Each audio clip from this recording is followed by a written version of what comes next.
Welcome to Health Oddity, the show that strips away the jargon and hype surrounding all things health and fitness to help you live a long, strong and energetic life. Lining up at the bar this week, here's Peter Lant, Paul Bassett and James St. Pierre.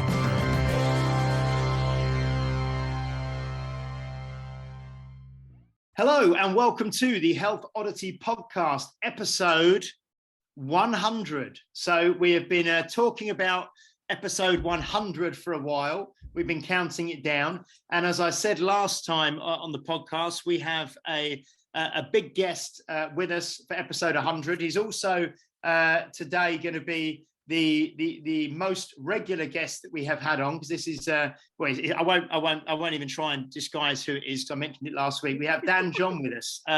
Hello, Dan. How are you doing? Hey, I'm doing great. And I think I speak for most of your listeners.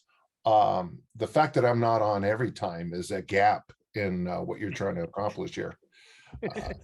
I think it's pretty clear that what your listeners need is more me, and I feel for them as we go through this. Yeah. Okay. So what I will do before we delve into a conversation, I'll say hello to the usual hosts. Hello, Mr. Peter Lance. Hello. I was expecting some sort of fanfare for the 100th episode there, but obviously nobody. Maybe you can edit that in afterwards. Nobody got that memo, did they? Or we didn't bother sending it out.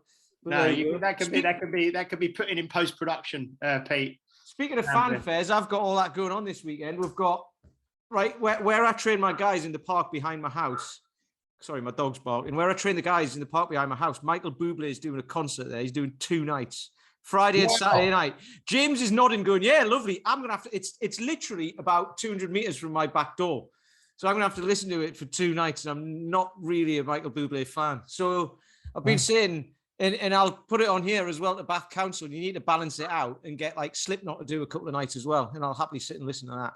Or just get a nice beer or a glass of wine or something and sit out there and just listen to it. It's hilarious. Loads of people are paying like £200 a ticket, and I can sit and listen to it in the back garden. Honestly, I would much rather be in your back garden than in I'm not a big fan of concerts. I don't like the crowds.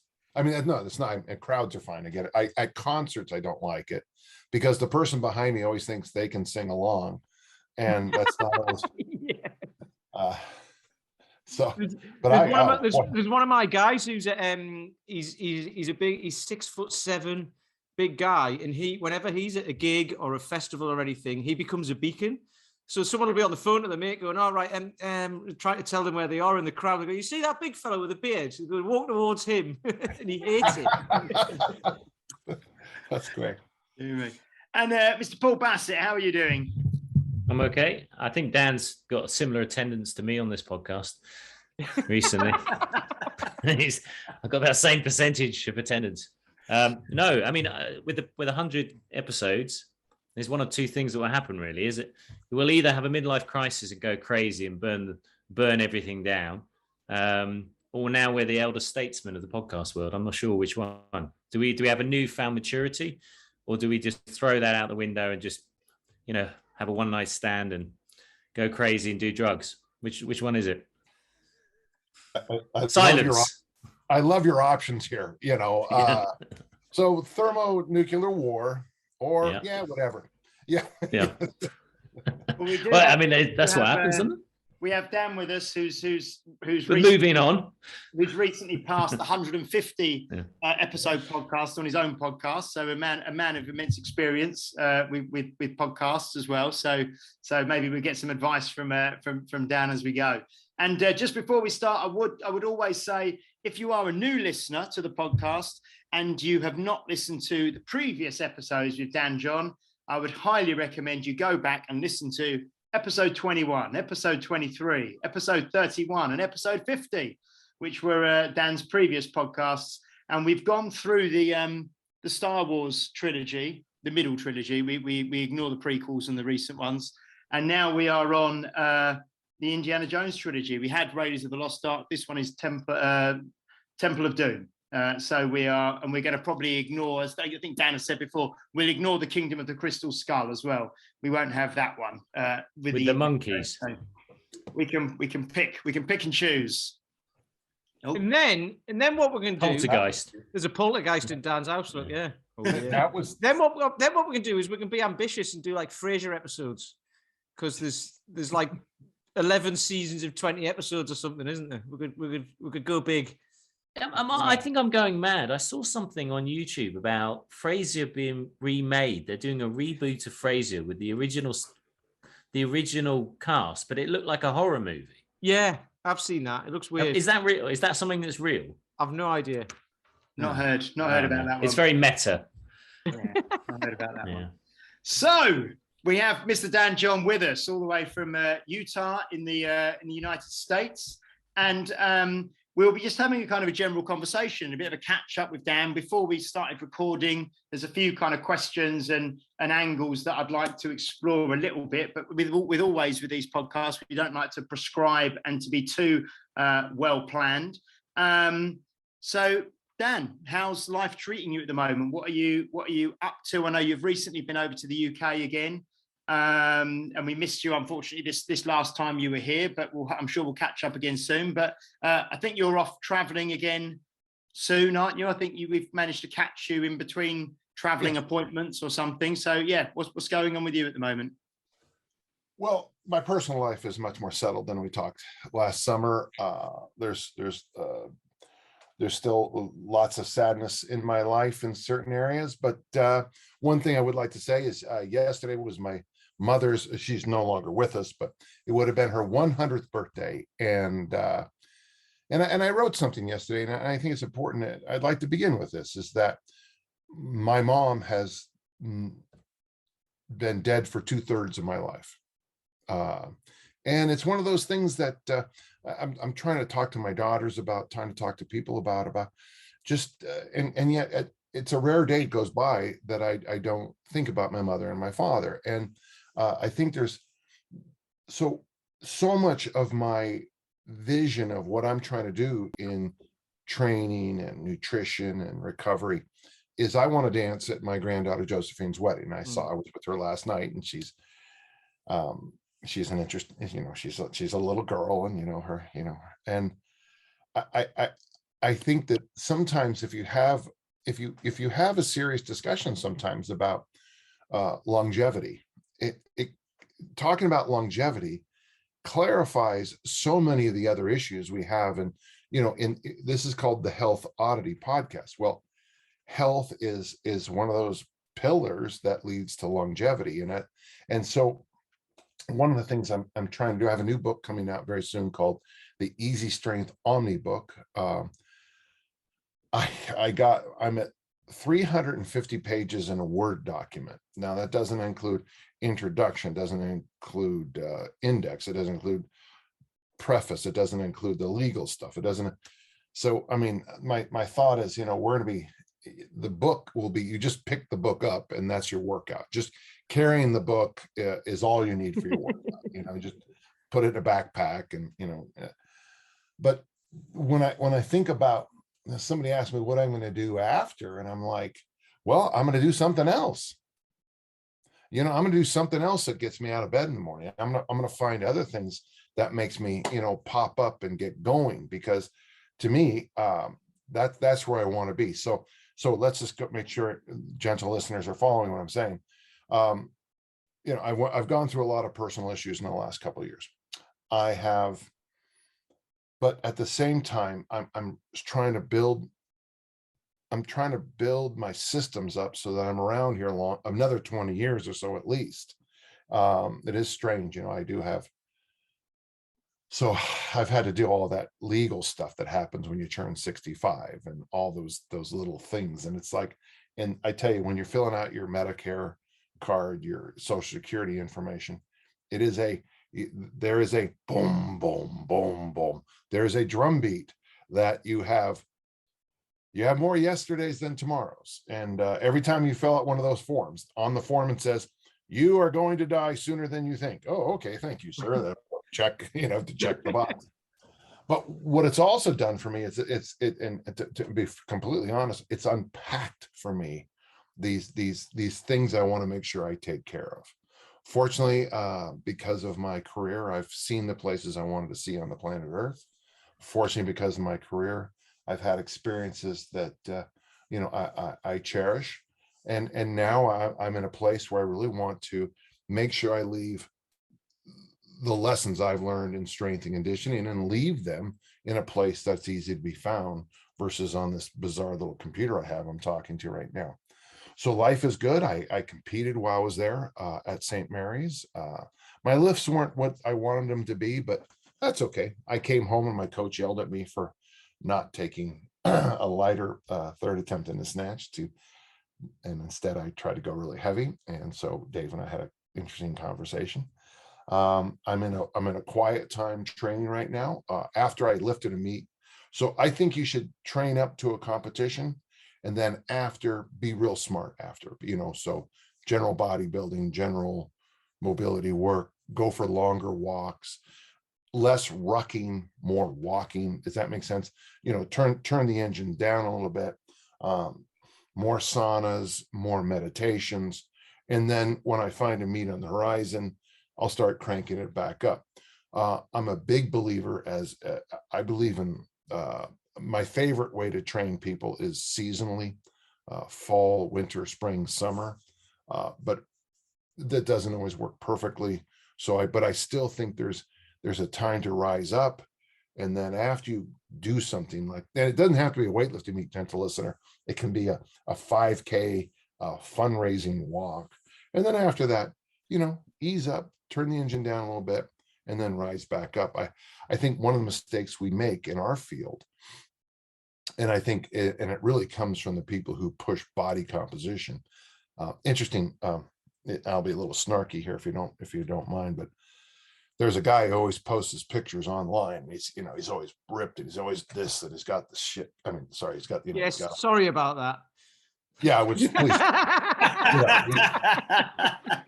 He's always shaved. He's always, well, I get down to this workshop and I meet this guy, and he's also a thief he's an information thief.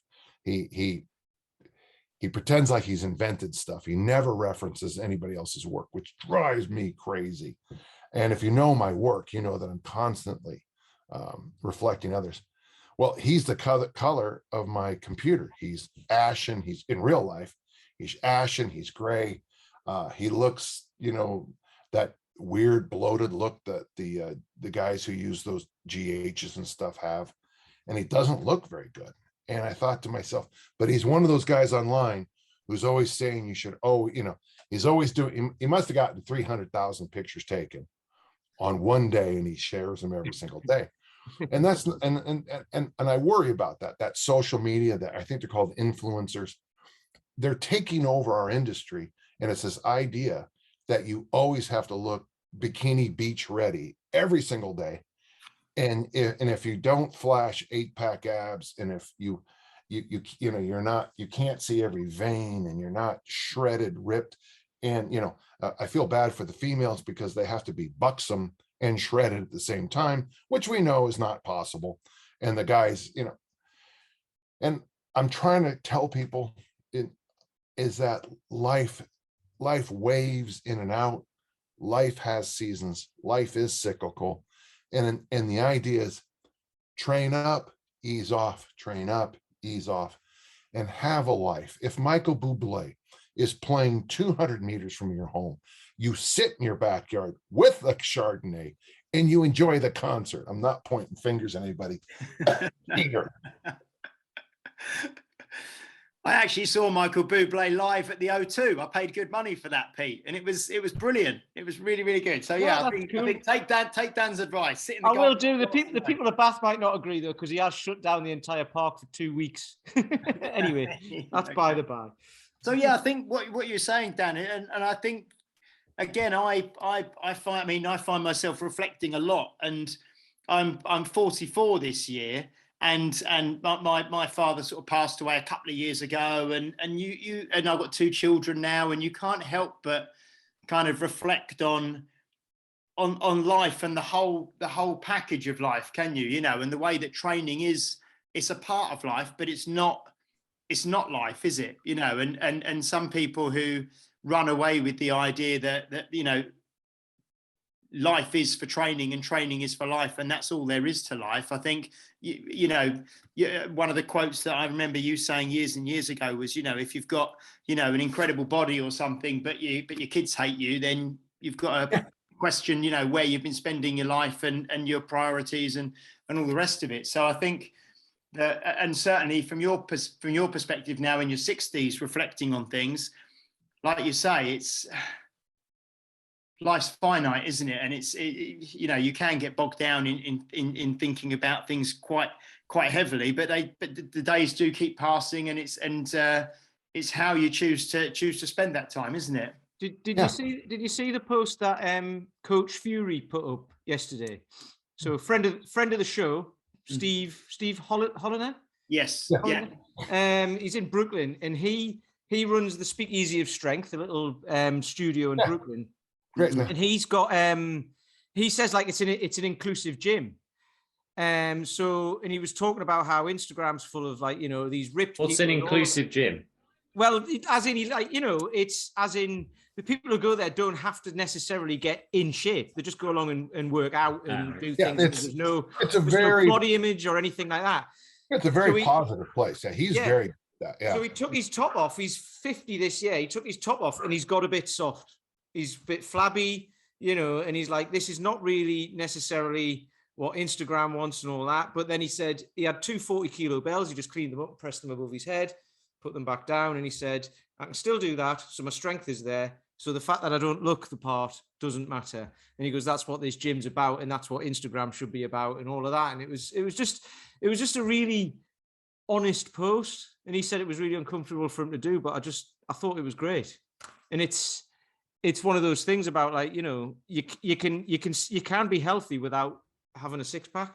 I mean, even in fact, having a six-pack probably isn't necessarily that healthy if you're that really not practical most of the time. Yeah, I mean, whenever I have to do it, it's just so much work. It just becomes the main goal. Yeah, exactly. And it's never that fun, you know. And maybe there's a reason to do that. I mean, for example, there might be a wedding, a reunion, a thing where you want to look your best because of, you know, it's going to be one of those, you know, line in the sand, a lot of photo. And again, at a wedding, if someone's showing off their 6-pack abs, we have to have another conversation.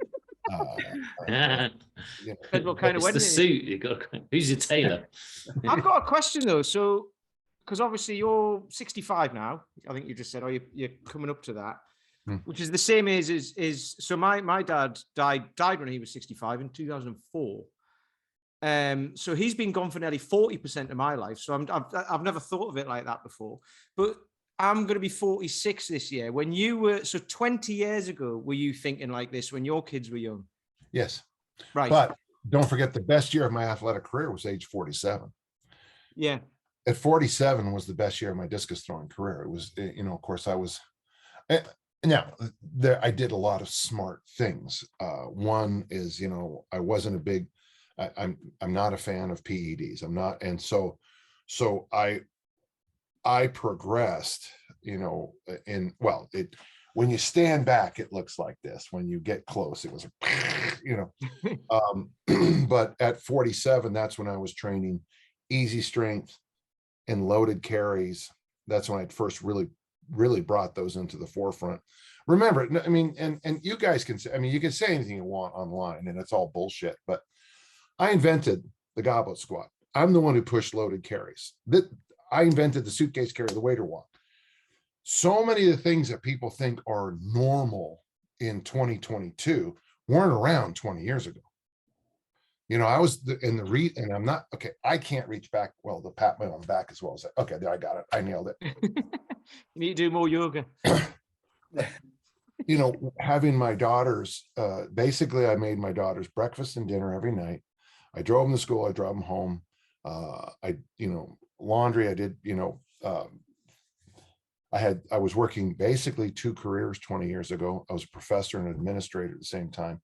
I mean, I had systems in place that it was easy to do all this.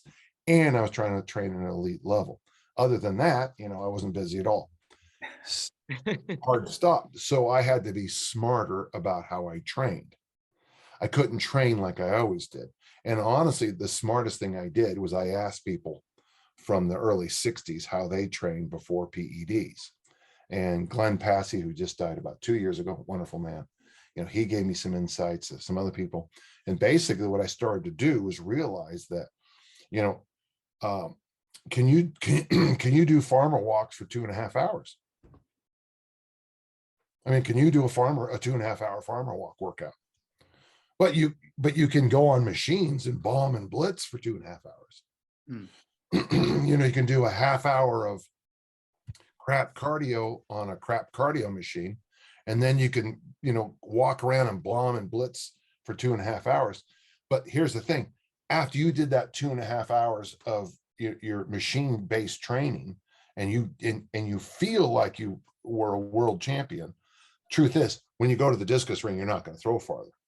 But if you do 200 meters of loaded carries with, I don't know, 50, 60 kilos per hand. I mean, when you put those weights down, it only took you, 8 or 9 minutes, but your body just goes boom, boom, and expands. So easy strength is something that helped me a lot, because there was those 12, 15-minute workouts, farmer carries. So what helped me the most, and I don't want to go, but Peter, what helped me the most was my life was so busy, but I still had these goals. I was able to, and the nice thing is now, I think, when you look at the body of work I've written since then, you can see that so much of it is based on those basic insights.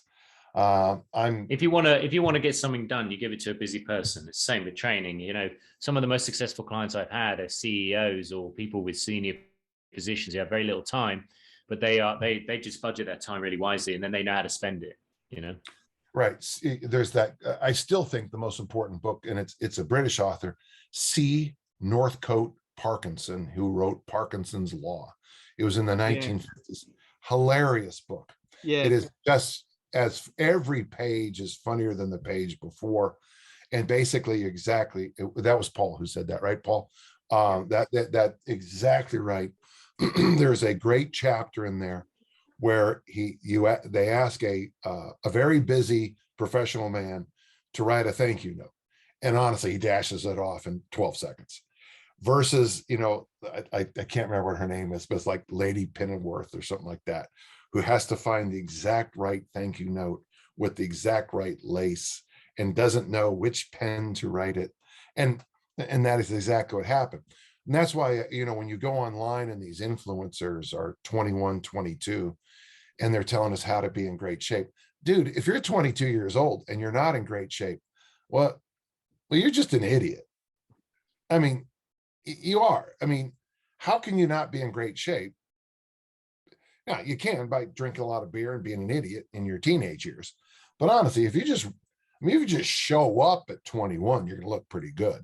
I just listened to something very interesting about, it was a commencement speech where, and the person talks about one of his good friends. She says she looked at a picture of her graduating from college, and she always felt that she was fat and ugly. And she looked at that picture and she goes, I was gorgeous. And I think sometimes we need to, and I'll be honest with you, my concern with these influencers, like there's that group of sisters, their actual father hid evidence at a very famous murder case here in the United States. I believe he was a former American football player. And that evidence would have convicted Hang on, him. I've just got to go and get a glass of juice. That's of course their stepfather competed against me in the discus. Well, I've just got that. And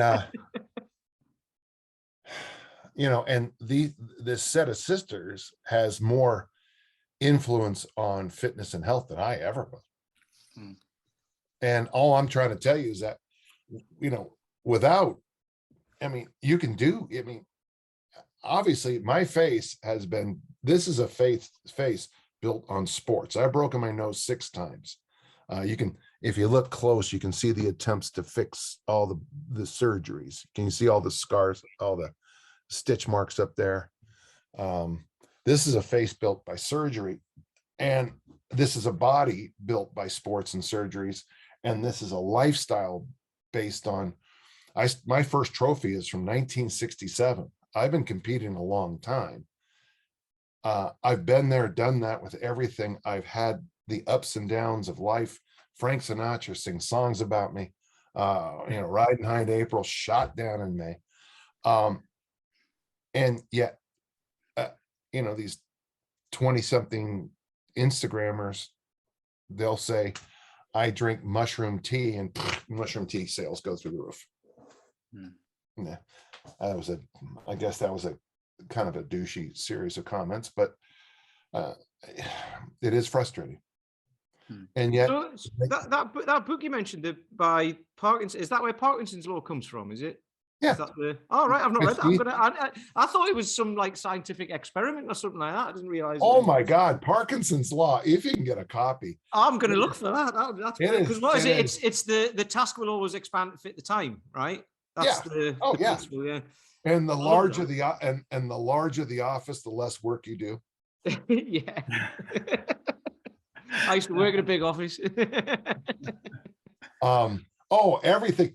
And the thing is, if you get a chance, the British system of hiring versus the Chinese system is, in my short amount of time in England, I still kind of laugh about how things get hired and how things get done, because Parkinson's law is alive and well at a certain university I work at, and I'm not going to say which one it is, but yes. Okay. And Dan, we mentioned, or a couple of weeks back, we were talking, you've obviously mentioned just there about your competitive career, starting in, I think you said 1965, and still obviously competing today. We had a question a couple of weeks ago where we talked about the importance of competition, or the role of competition in people's lives, and team competition and individual competition, and whether there was a correct time to stop competing, or if there is a time to stop competing. And I just wondered if I could maybe ask you about your views on, obviously competition for you has been a major part of your life. And you can do it in other ways, James. Up behind me, and by the way, those of you who saw the Poltergeist, the Ghost earlier, and knocked those books down. But on this list here, this is all the Clarence Bass books. He's that ripped, and I really like Clarence Bass's books. I don't. Now, in total candor, I mean, there's no way I could train the way he trains or eat. He eats the exact same meal every single day for 60 years. That's a little tough for me. Clarence Bass has an idea that you should do an annual photo shoot. Now, so an annual photo shoot could also be getting ready for a wedding. You could say, every June, I'm going to look my best for the first day of, wedding season, or the beach, or whatever. There's other ways to do it. This isn't at all planned, but this is a classic book. This is Millie Brown's book, Low Stress Fitness. And she is a triathlete who's not very good.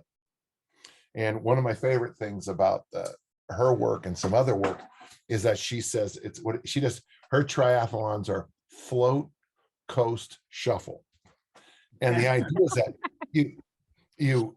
that's like those, I call them bagel 5Ks, those community runs that you're raising funds for the animal shelter, the dog shelter, the cat shelter. And it's a 5K, and everyone does their 5K. It takes 45 minutes for people to do the 5K. And by the way, if it takes you 45 minutes to do a 5K, you're probably not running the 5K. And at the end, you eat this bagel, which has more calories than you burned in that 5K. There's a guy I know who cycles, and he said he went out with his mate, right? His mate was quite a big guy. He got a new bike and all that, and they were like, "Can I come out cycling with you?" So he was, yeah. So this guy used to go quite a long distance. His mate came with him. They got 15 minutes into the ride, And he had to turn around and go home. He was like, I'm tired. So they went back home, and his wife had put out a massive spread for them, and she was like, oh, you deserve this. You've earned this. He was like, we would have been out for 15 minutes. 15-minute bike ride, and you need that. Yeah. But so James, though I compete on a platform, I mean, I throw weights over my head, or I was coming back. And then of course, when COVID hit, is my goal was to come back as a discus thrower. But when COVID hit, it just got really, and the problem with track meets is that they're long, they're hot. I have strong opinions on masters athletics. Frankly, it drives me crazy. I still lift in open weightlifting meets because I can't stand masters events. Because Why is that? You ever been at a masters event? No, well, I probably class as one now.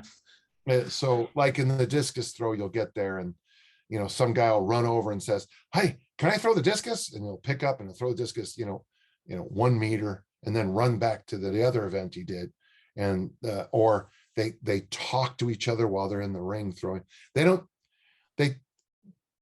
It's either as serious as the Olympic final or just a kumbaya. And I think it should be somewhere. You either have the officials saying you can't wear those shoes because it has a brand on them.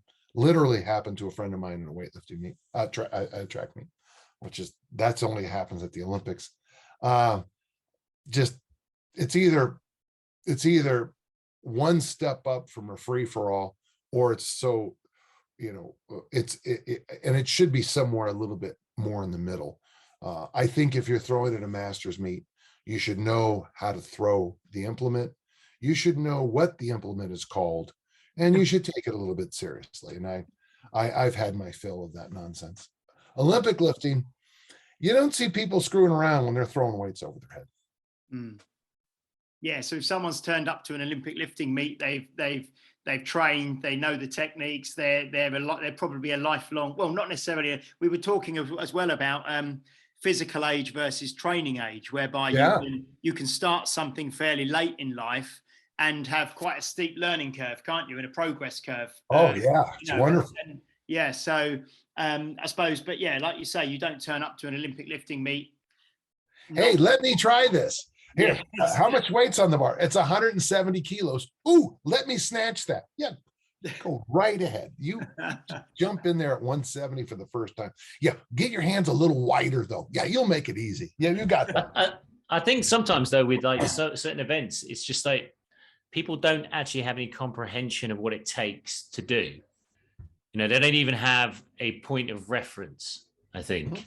I mean, a lot of it, what's the difference between one that's got 4 plates on or one that's got 3 plates on? What's a lot of some of these sports, you have to kind of understand the whole, you have to have experienced it in some way to actually understand the magnitude of the ability that someone can do it, like when I see the people in kettlebell sport, when I see people, even when you see sprinters in the Olympics, you think, oh yeah, they run fast, don't they?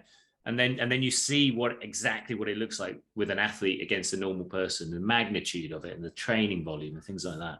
What an interesting show. That might make an interesting little show, is have somebody, and there's all those, I gotta be careful. There are people in our field who like to just show up and do things, and it is hard sometimes to, I don't want to make it's called the workout that shall not be named, but you know who I'm talking about. They used to show up at events. In fact, here in Utah, a lot of the Olympic lifters are from the gyms from the workout that shall not be named. And they get okay, but they never get great. And they just show, and I'm gonna go do the workout of the day, and then I'm going to do kettlebell cert, and then I'm going to do, but they never actually break through to that. There's that early learning curve, and then there's that plateau. And by the way, this is from the book Mastery. But everybody loves that early learning curve. And by the way, it's that way in relationships. It's that way in every business when you first show up, and then there's that plateau. In the book Mastery talks about you have to learn to fall in love with the plateau, because it took,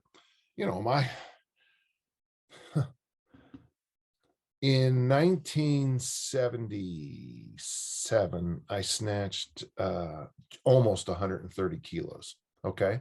So 1977, did I say that right? Yeah. In 1991, I finally broke through to 142.5. From 1977 to 1991, I flattened out in my snatch. Do you hear those numbers? Isn't that like 14 years? And the thing is, what most people do, of course, is, and this is such a great thing about this book, is that most people then just either they try to force their way up to this next thing. That's anabolics, that's, ephedrine, speed, whatever. That's, we're going to go, in relationships, when you're on the plateau, let's go to this thing. Let's have this intense thing. Let's make or what happens with most people is, and I'm guarantee you guys have friends like this, because I do, is you go into their garage and you find a whole bunch of tennis equipment. Mm. You find a whole bunch of handball equipment.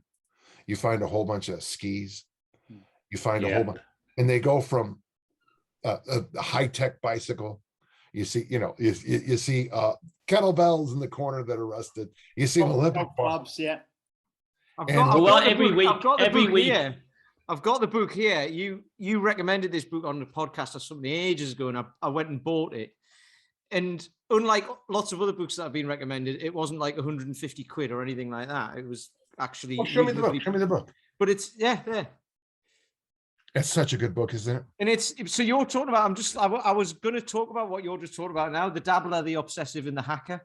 That's what they talk about. So people who dabble in stuff, which is what you just said, and then the obsessive who buys all the equipment and all that and still gives up, and they've got the actual curve. Oh, you'll not be able to see it because of my thing, but the curve. Oh yeah, there you go. There you go. Yeah, there you go. Yeah. Brilliant. Isn't it a good book? Okay. It's a brilliant book. It's a brilliant book.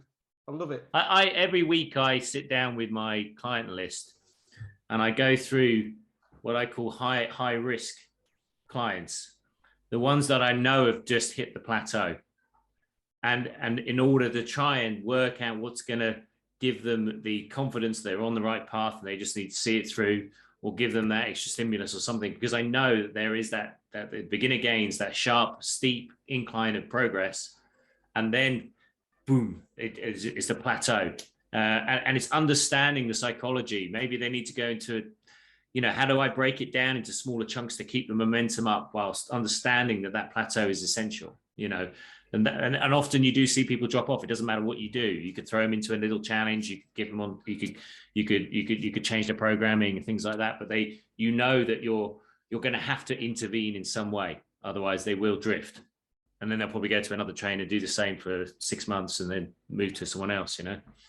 Well, Pat Flynn has a good line he uses with his middle-aged clients and someone like myself. The plateau is the new personal record. So if I'm still, so at my next weightlifting meet, I want to clean and jerk 105. Are you guys kilos or pounds? What's easier? Kilos. Okay. So 105 is what I lifted in my first weightlifting meet back in 1974 or 75. So basically my career, I hope you heard those numbers, 74, 75. What I'm trying to do is get myself on a plateau from my first weightlifting meet. That's my goal right now, is to lift as much as I did 3 weeks after I saw the Olympic list for the first time, which is kind of funny to say. But I guess what we need to do, I do have a point here. I think that we need to, Leonard's book on mastery, which I think is genius, but we also have to learn to teach people that if you're plateauing every day after age 35, you're doing marvelously. If at age 35, if you're 9% body fat and you do this, and this, and you hold on to that for 30 years, you're doing okay. And I think that's my other kind of knock on the influencers, is that there's always this trend, either less body fat, it's always this tug between body comp, and then this BS you see, I can do this and I can do this and I can do this. And I'm not a fan of that. I just went last weekend, Dan, to the Royal Albert Hall in London, and they had this Strongman Classic on, which was like, Oh yeah, it's part of the qualifiers for the world's strongest man, and you had quite a few American athletes and Canadians there, and there's a guy there called Mark Felix, who's a British strongman, and Mark Felix is 56 years old now, and Strongman is on the TV every Christmas in England. It's kind of like a bit of a staple of the TV schedule at Christmas. And I've been watching it since I was a kid. And Mark Felix has been competing for, it's got to be 20 to 30 years in the world's strongest man. I think they call him, I can't remember what his nickname. It's either the Miracle or the Myth or something like this, because he's 56 years old and he's still there every year. And they do this. It was a deadlift, an axle deadlift for reps, 360 kilos, and he's 56 years of age, and he's, I think he gets about four or five reps, and the winner's a Ukrainian guy called Novikov, who got 7. But this guy's 56 years of age, and but he's just been there, and he just looks the same as he did 20 years ago. He's still got the static hold record as well. Yeah, he's got. I saw you posted a picture of one of them 2 pillars.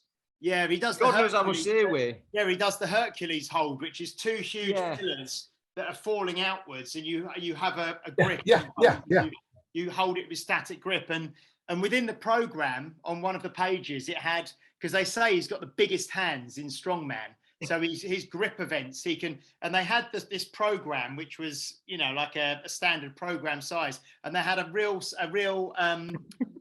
size hand of his on the page, and it's nearly the size of the program. You put your hand on it, and it's just like huge. But yeah, he's obviously been, because you can't keep getting better every decade, can you? He's been at that high level for like 20 or 30 years, Oh shoot. Of course it's not there because I'm looking for it, but I've got a book called Winnett's book, Ageless Athletes.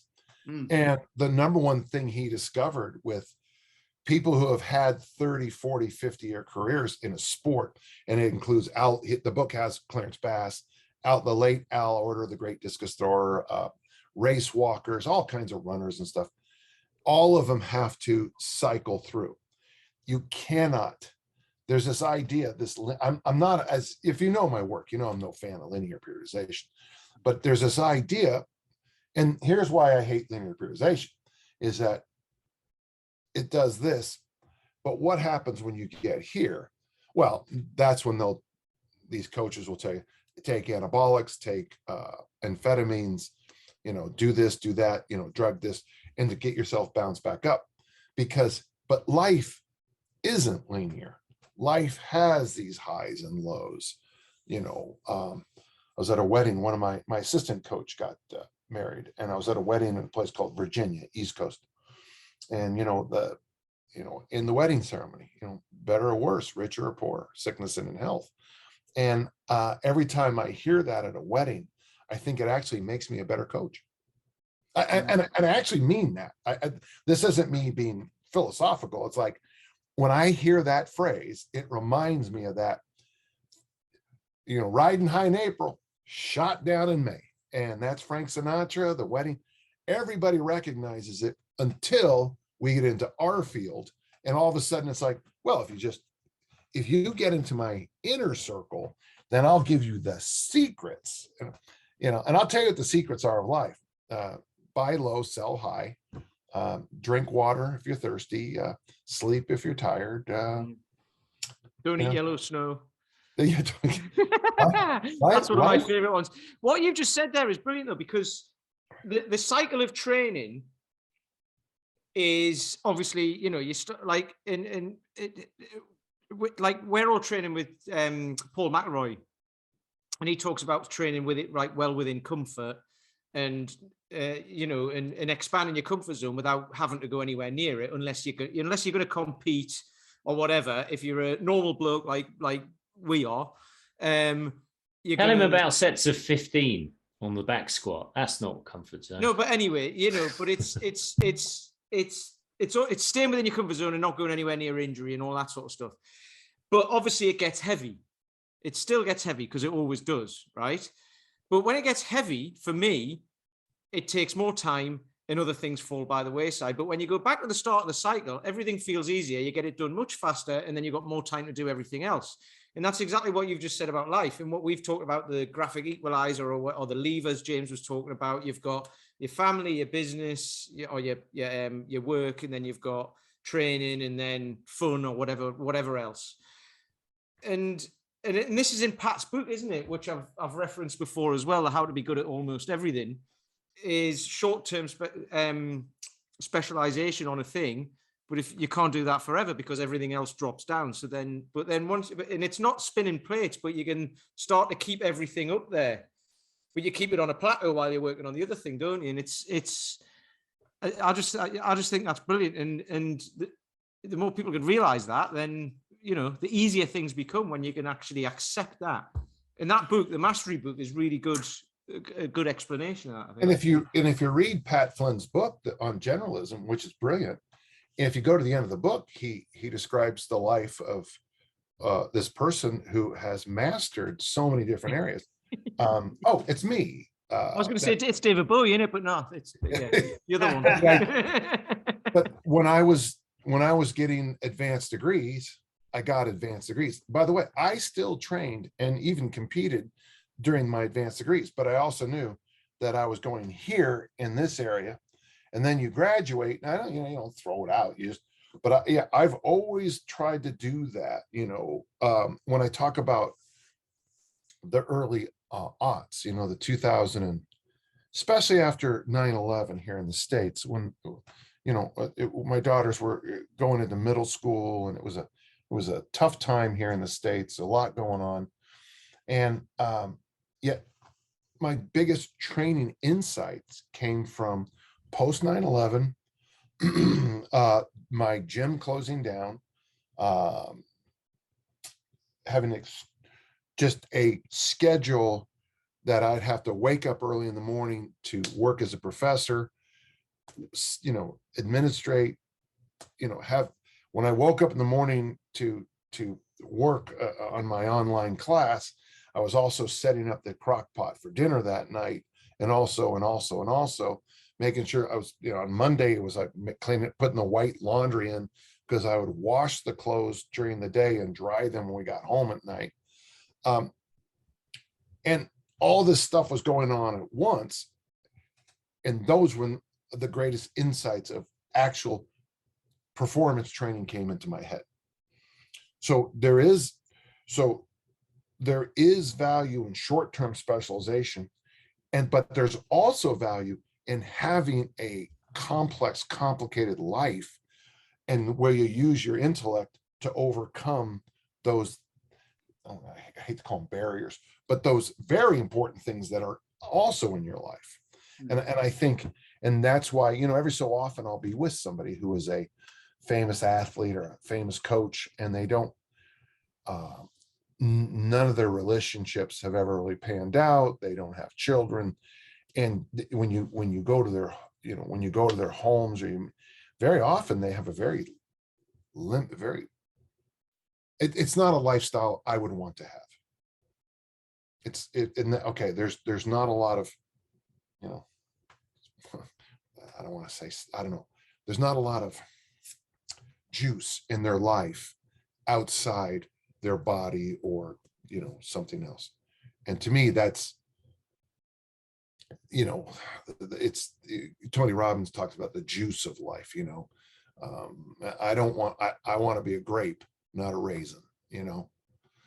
Isn't that one of the dangers of just of specialism and high levels of achievement, is that you do, for some people, they have to have that kind of blinkers on and they just have to focus on it. I mean, it's not to say it can't be done another way, but it's there's a lot of sacrifices that are made, and people are prepared to put those things to one side and maybe can never get them back.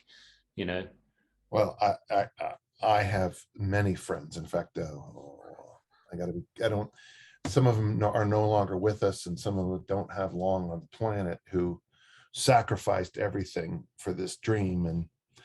And the problem is, you know, when you talk to somebody who's won the Olympics or medaled at the Olympics, or, you know, there's that Peggy Lee song, you know, is that all there is? And I think you have to be very careful in life, is that when you get, I got to tell you, if you do get yourself down to, you get the 8-pack abs and you're standing there with your 8-pack abs and you're doing your selfies with your 8-pack abs, stop for a minute and just say, okay, now why did I want 8-pack abs in the first place? And very often the guys will tell me, because I want to pick up chicks. And I always tell them, well, that's great if you brushed your effing teeth and learned how to dance and talk to women like human persons rather than objects, you probably wouldn't need 8-pack abs. You know, ugly bastards like me do real well because you got a dentist. Because I have a lot of money, is actually extremely wealthy. Yes, I have. There's a comedian. Who was it? There's a few people who've said it. I mean, it'll been said before, but there's a comedian over here, Frank Skinner. He's probably in his 60s now, but he's not the best looking bloke in the world and all of that sort of stuff. And he said, I think it was when he was in his 30s, he became famous, and he was like, all of a sudden I've become sort of like much more attractive overnight. It was just because he had more money. Yes. Well, Dan, I was going to ask you, if possible, you mentioned it earlier, and it kind of, you said about, you know, the fact that you're at the age you're at now, and you're trying to kind of, I suppose, chronicle and systemize your knowledge so it's around for, you know, much longer than you maybe are physically, you know. And I know that obviously since I've known you, I was thinking the other day, I think I first met you in 2012 in America, so it's kind of been a decade now. You've obviously now you've got the Dan John University, you've got the workout generator, you've got obviously everything's much more chronicled and ordered and you know and organized and things, all your kind of life's work, I suppose. And we did touch on, just before we started to record, this thing that went out as an email the other day, the possibility that you might actually be doing some online training and that sort of thing going forward. And I know you said you had some reticence around that, or some you know, questions around that. I wonder if we could maybe touch on that before we kind of wrap up and stuff. So I think it's a great idea. So by the way, so we have a bunch of people who work with me on the site. Brian, who is just amazing. Brian is the brains of it. Brian studied my work, God bless him, realized that Brian is the one who realized that my brain works like a spreadsheet, which is really weird because everyone thinks I'm just this, you know, woohoo guy. They really do. But when you actually study my work, you'll realize I'm extremely if-then in my thinking.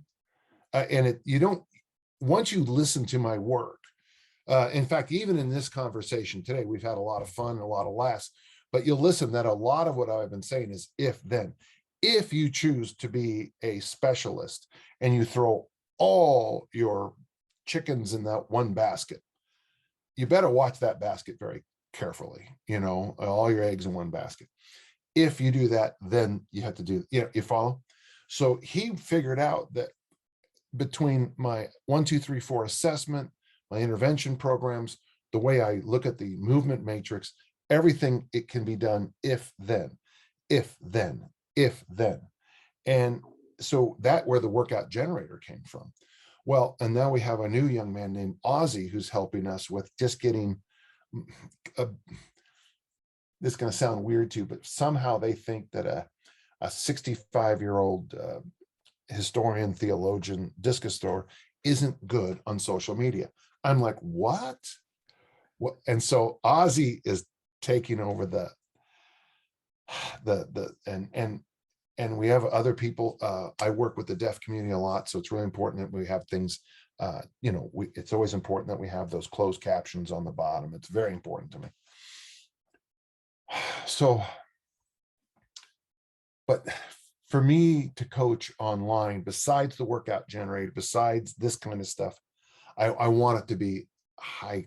I want it to be high quality. And you see what I'm saying? So yes, I want to work with more people, especially if I can do it in a situation where I don't have to fly to, and I love, what's your town's name? Chelmsford. Chelmsford, home of radio or home of television. Which one is it? Home of radio. Birthplace of radio. Birthplace of radio. Yes. Birthplace of radio. Delightful Chelmsford. As much as I love Chelmsford, I got to tell you, the commute will kill me if I'm working with you 3 days a week. And of course, So I guess I'm trying to say, James, and I thanks for letting me plug this, but I want to do it, but it has to be done well. So one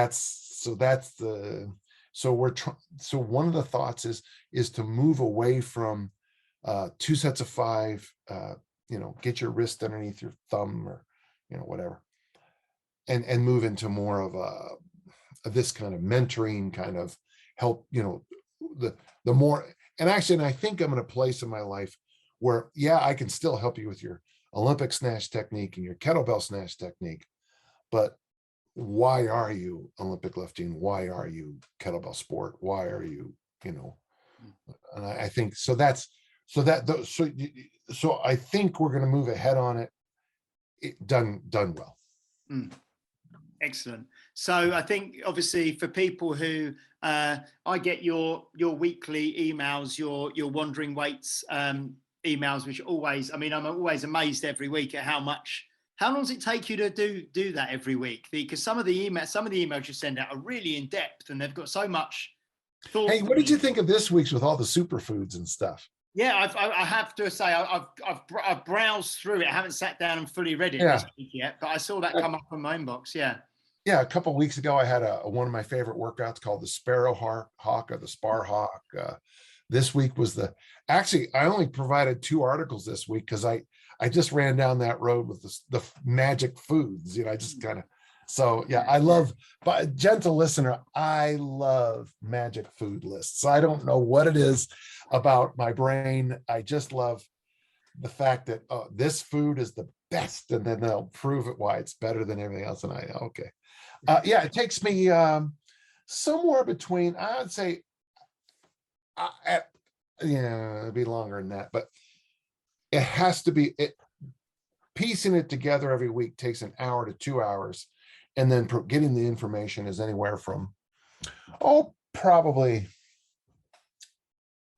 an additional hour or 2. So probably 4 to 5 hours a week, probably, honestly. I thought you were going to say, takes like an hour or something to put it together, the email, and it's kind of taken about 45 years to get all the information together. Well, you say that, and it's like, it's, I feel like, the old joke about the plumber.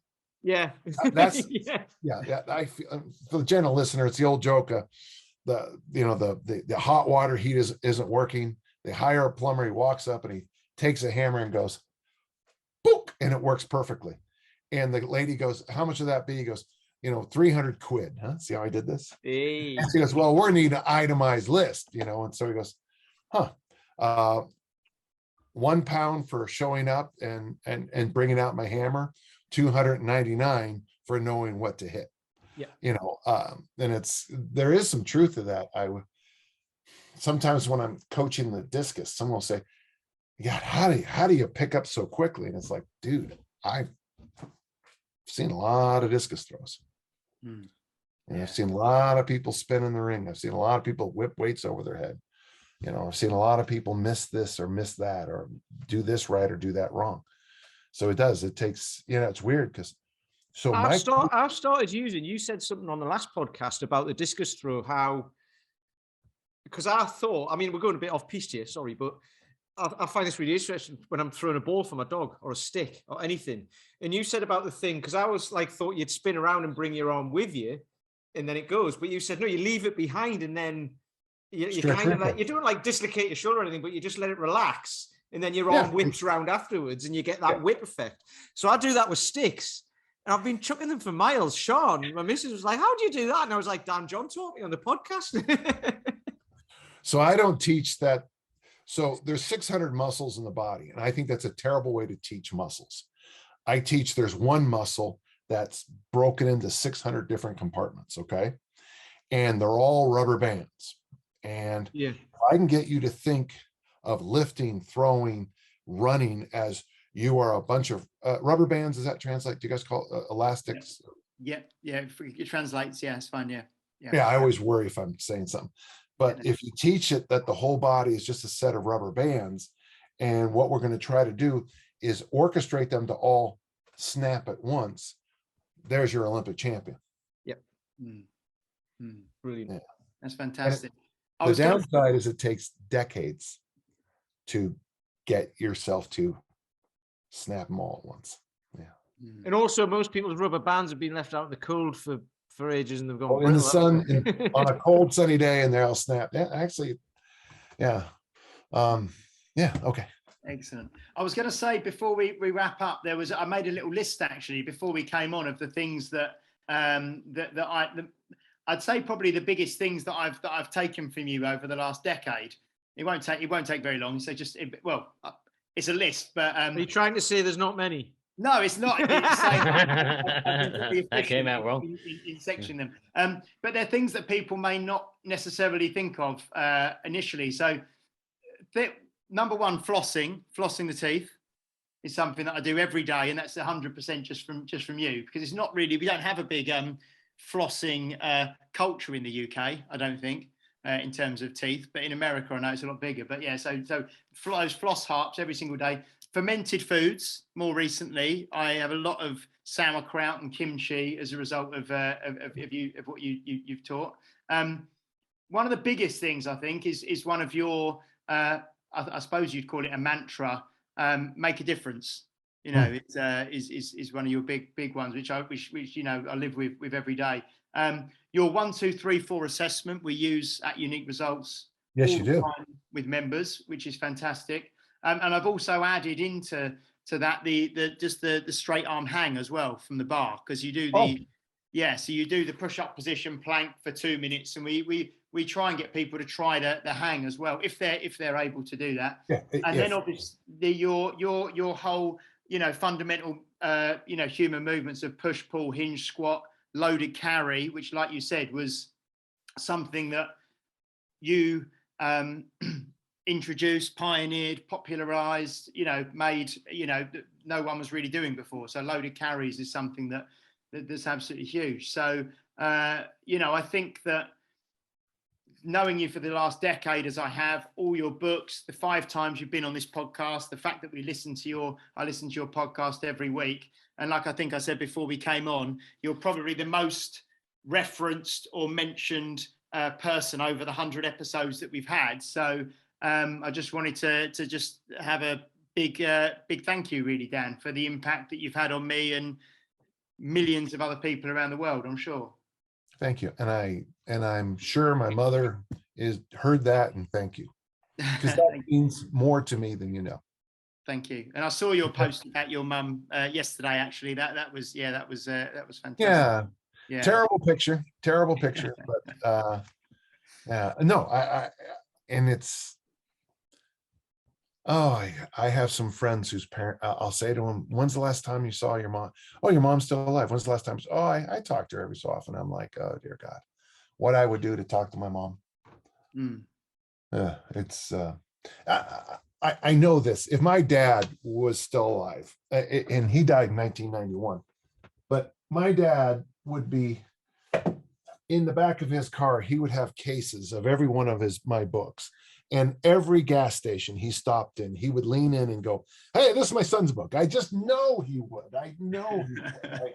And I sadly, my dad never had a chance to read it. Well, he had a copy of my master's thesis and a couple of my articles, my early articles. But oh my God, my dad! Oh, you poor boy! You guys are lucky. My dad is no longer with us, because he'd be in Chelmsford right now, just talking about, he'd be yeah. Oh dear. So then, and I appreciate that more than you'll ever know. And thank you. Thank you. Pete, anything you'd like to say in conclusion as we wrap up? There's not a lot I can add to that, really, is there? Apart from the same sort of thing, but it's been done now, so it'll sound disingenuous. What's the I word? think ingenuine. You know what I mean? But yeah. no, I mean, well, what James has just done there is made a list. I didn't make a list, but I've just referenced a few things on this podcast and said I got that from you. So the mastery book, the chucking a stick for the dog so it'll go further, so it doesn't land on him when he gets there. It actually goes further than he's ran, which I realized was a thing when a stick landed on his head once, and I was like, "Oh, I probably shouldn't have done that." So you've prolonged his life for a start. So yeah, just lots of things. I mean, your matrix, the what do you call matrix? The movement matrix. And yeah, I mean that's just been with me for years, and I think about it all the time, and I reference it all the time, and I use it all the time. So, you know, you're kind of woven into the fabric of all this fitness stuff, basically. And like you say, people don't reference. I mean, I do put stuff out there, and I forget who it was. So I'll say this wasn't me, but I can't actually reference the person. You know what I mean? However, you know, a lot of the stuff comes from you, but then I'll say Dan John got this from Dan John said this, but he got it from somewhere else, because there's all this stuff out, isn't there? So no, it's you've just been very influential right from the start of my career in this industry, which is very young at the moment. So yeah, again, thank you. Thank you. Paul, anything you'd like to say before we wrap up? Well, I think probably 100 episodes in, you know, one of the reasons to set it up is to explore people's experience, you know, and convey that experience to people. Maybe we never kind of come across some of these ideas, you know, and you know, right from the start, you know, Dan, you jumped on and did our podcast right in the early days, which gave us great, not only boost in people who are listening to us, but also gave us great confidence we're on the right track. Yeah. So really appreciate that, you know. I mean, what I hope anything that people take away from this podcast 100 episodes in now is that, you know, the perspectives out there are really interesting, and that the fitness isn't just about calories. It's not just about lifting weights. It is about experiencing life. And there's a lot of stories and there's a lot of narratives that you may be following that you know that aren't serving you. And there are other people who have experienced a wide range of different things and have stories to tell and have experience that they can pass on. And Dan, you know, you're one of those people. So thanks a lot for coming on again. Well, thank you. And let me just say this, guys. Pat Flynn told me most podcasts only last 7 times. And then I started looking around on this thing I have on my phone, and it's absolutely true. They die. And what I think the gentle listeners need to know is that it's difficult to do a podcast. It's hard. Right here, we have 4 people on this podcast right now. We're in asynchronic time zones right now. I'm in it's morning here, and it's sneaking up on nighttime there, right? Yeah. And to get people to come on, it's a lot of work, and it's a lot of energy, and the fans need to listen. So on this 100th episode, I'd like to congratulate you all, because it's hard to do this. It's easy to do 1, it's easy to do 2, it's easy to do 3. It's like they used to say in sales, every idiot can sell 3 cars, because everybody's got a father, a father-in-law, and a friend. But you only find out how good you are when you sell the 10th one and the 100th one. So congratulations. I think I speak for all the listeners that I should be on more often. So there. Well, we will get you back on, Dan, for what's the next one? The last Crusade, I think. Definitely. Now, the upside of that one will be, of course, I expect everyone to watch at least the first few minutes, because that's filmed here in Utah. The first section is filmed in Utah. Okay. When it's the young Indiana River Phoenix, isn't it? Yeah. Yeah, the late River Phoenix. Yeah. That's all. In fact, it's of course, in Utah. When you talk to people in England, 4-hour drive seems like a long ways, but here that's only 4 hours away. I say only 4 hours. That's how you know I'm a Utah. That's only 4 hours away. So we'll do that, and I will and thinking of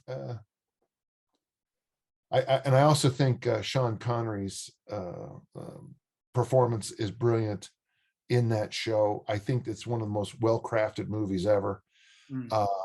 When he says illumination to his son, it is just like, oh, that is exactly the journey of the intellect. I loved it. Okay, so I'm there for you. Okay. Excellent, brilliant. So, guys, if you do want to follow, I mean, if you don't already, follow Dan, then I'd probably say Instagram @Coach Dan John. Go to the Dan John University. Is it .com? .com. danjohnuniversity.com. I'm a member on there. I'd highly recommend going on there and checking that out for the workout generator, for all of the articles, for all of the books, for everything on there. It is absolutely fantastic. And hopefully, Dan, at some stage when you're over in England again, we might be able to set up something else with us, another workshop or something. We'll try and sort something out. You know what? I have 2 global upgrades on Delta, so I'd come in on Delta 1. So I am not going to say no to going to England for in the finest. The food is amazing. I sleep now. I'm yes. You pick a date, I'll be there. In fact, I might even bring family. Yeah.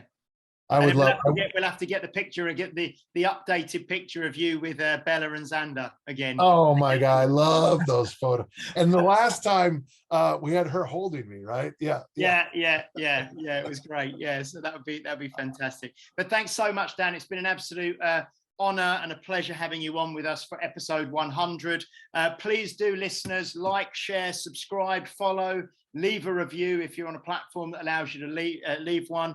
Go onto the Facebook group, just search groups, Facebook, Health Oddity, and we'll let you in there. We'll be back next week for episode 101. And again, thank you, Dan, for joining us for this big episode 100.